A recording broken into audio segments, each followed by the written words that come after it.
à qui ce petit chat?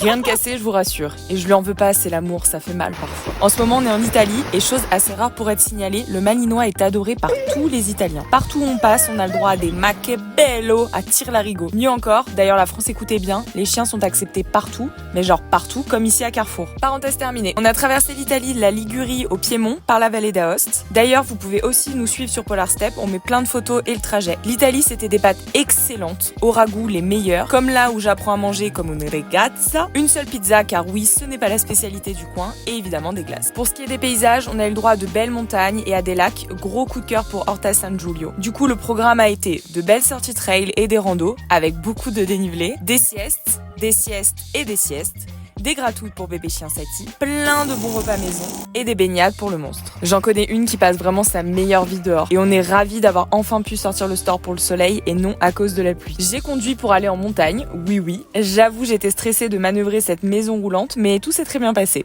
On y a passé quelques jours et avec l'altitude, ça caillait un peu, on a même dû rallumer le chauffage. Évidemment, Enzo a regardé le Grand Prix et la victoire du sang Charles Leclerc. Et après être redescendu dans la vallée, on a profité d'un spot seul au monde, puis direction le village de Fénis pour la semaine de boulot, en attendant que le col du Grand Saint-Bernard ouvre pour partir en Suisse. On a vraiment bien aimé cette partie de l'Italie et on a hâte dans quelques mois de découvrir le sud. Ciao!